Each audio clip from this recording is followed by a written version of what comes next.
இன்று Google Pay இல்லாத கடைகளே இல்லை எனும் அளவிற்கு அனைத்து இடங்களிலும் கூகுள் பே QR கோட் 10 ரூபாய் டீயாக இருந்தாலும் 10,000 ரூபாய் பொருளாக இருந்தாலும் அதனை செலுத்த இன்றைய தலைமுறையினர் அதிகம் பயன்படுத்துவது கூகுள் பே தான்.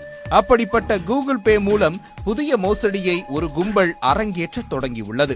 ஆன்லைன் மூலம் ஒவ்வொரு நாளும் புதிய வடிவில் மர்ம நபர்கள் மோசடியில் ஈடுபட்டு வருகின்றனர்.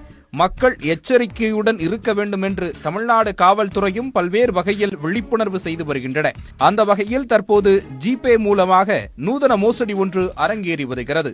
இது தொடர்பாக காவல்துறை வெளியிட்டுள்ள அறிக்கையில், முதலில் உங்களுக்கு தெரியாத ஒருவர் தெரிந்தே உங்கள் ஜிபேவிற்கு பணம் அனுப்புவார். பின்னர் உங்கள் கணக்கில் தவறுதலாக பணம் போட்டுள்ளதாக கூறி போனில் அழைத்து பணத்தை திரும்பி அனுப்புமாறு கேட்பார். தங்களுக்கு சொந்தமில்லாத பணம் அது என்பதை அறியும் நீங்களும் பணத்தை திருப்பி அனுப்பினால் உங்கள் கணக்கு ஹேக் செய்யப்படும் என காவல்துறை தரப்பில் தெரிவிக்கப்பட்டுள்ளது.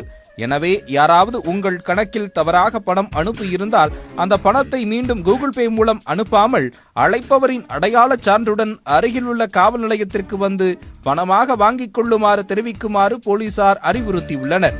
இந்த மோசடி தற்போது தமிழ்நாட்டில் துவங்கியுள்ளதாகவும் அதை கவனத்தில் கொண்டு கூகுள் பே பயன்படுத்தும் வாடிக்கையாளர்கள் எச்சரிக்கையாக இருக்குமாறும் போலீசார் கேட்டுக் கொண்டுள்ளனர்.